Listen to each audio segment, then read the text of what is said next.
Progress isn't automatic. It takes considerable effort, education, organization, and money. Note, this is an AI reading of a blog post.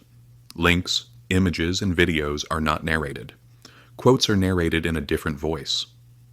Everyone living today has lived in a world where science and technology, globally, have progressed at a relatively high rate compared to earlier times in human history. For most of human history, a random individual could expect to use roughly the same technology in one decade that they did the previous decade. That's obviously not the case today. In fact, most of us alive today have little to no personal experience with such a degree of technological stagnation.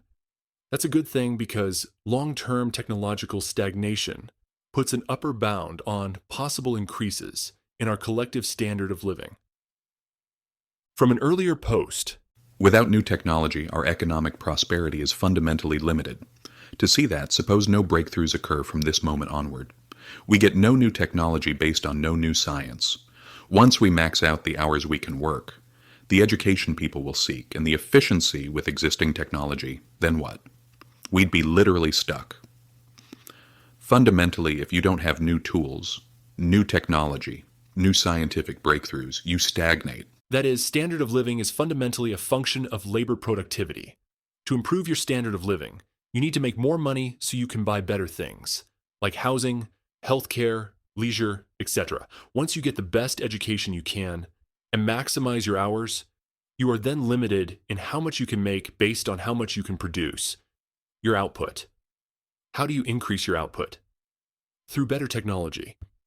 At an economy-wide level, therefore, if we're not introducing new technology, we will eventually hit a maximum output level we cannot push beyond.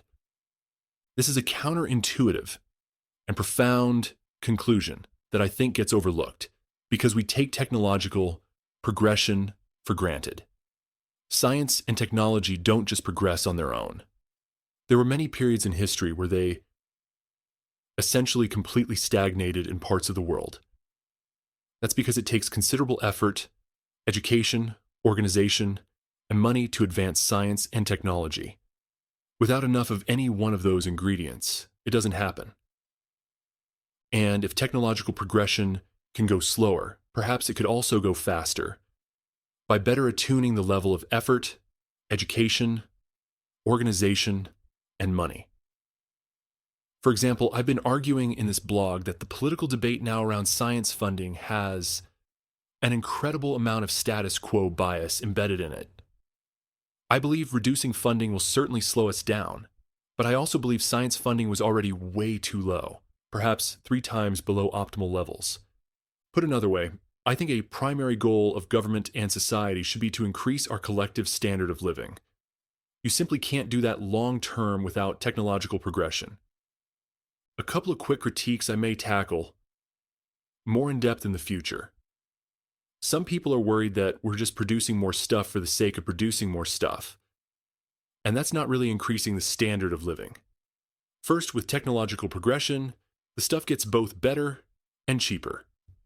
And that is meaningful. For example, take medicines.